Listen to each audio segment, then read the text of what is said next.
La première journée de la réunion annuelle du groupe des amis du Golfe de Guinée G7++ vient de s'achever. Cette première journée était particulièrement rythmée.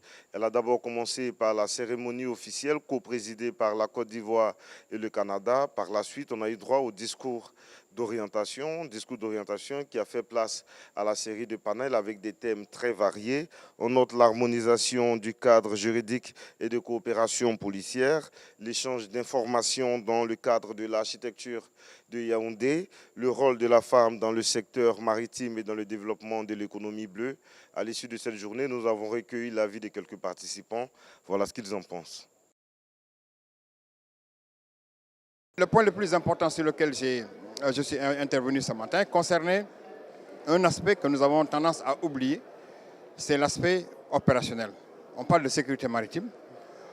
On a beaucoup insisté sur l'aspect juridique. L'aspect juridique, c'est la fin. Mais il ne faudrait pas qu'on oublie le départ. Parce que la menace, elle est en mer. Il faut être en mesure d'aller la traiter en mer. Et pour aller la traiter en mer, il faut l'outil naval.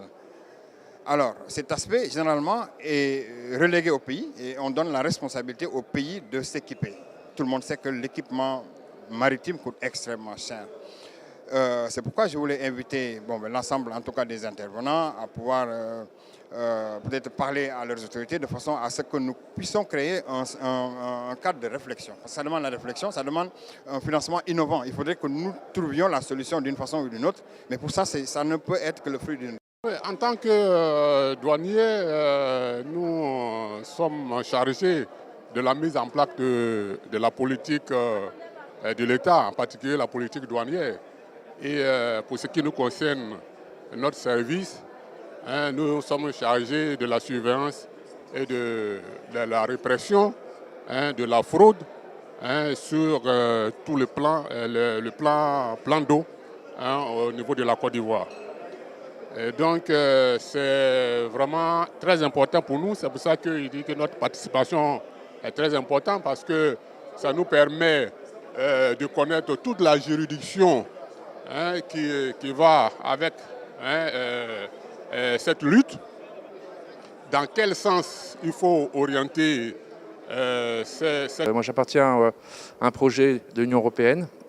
Nous sommes en support de la structure de Yaoundé et au quotidien nous sommes avec nos partenaires justement pour développer ces outils et au-delà des outils pour changer un petit peu les mentalités. Parce que vous savez, on est dans un contexte où pendant très longtemps le domaine de l'information était considéré comme étant un domaine de souveraineté nationale.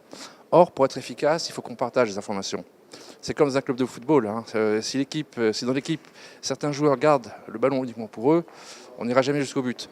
Et là, c'est un petit peu le but du jeu. Si on veut pouvoir lutter efficacement contre les fléaux qui sont autour de nous, il faut qu'on partage.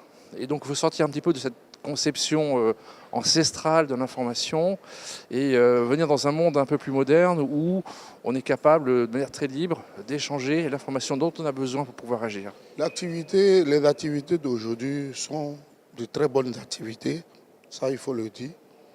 Et c'est de très bonnes initiatives. C'est une bonne chose que la Côte d'Ivoire co-préside cette activité avec le Canada. Ça fait vraiment un bon moment que la Côte d'Ivoire parle des actions de l'État en mer. Il ne faut pas que ça reste dans les discours. Parce qu'il faut que ça soit pratique. Et il y a un intervenant qui l'a dit tout à l'heure, il faut que ça soit pratique. Il ne s'agit pas de faire de séminaire en séminaire, de conférence en conférence, qu'on ne voit rien.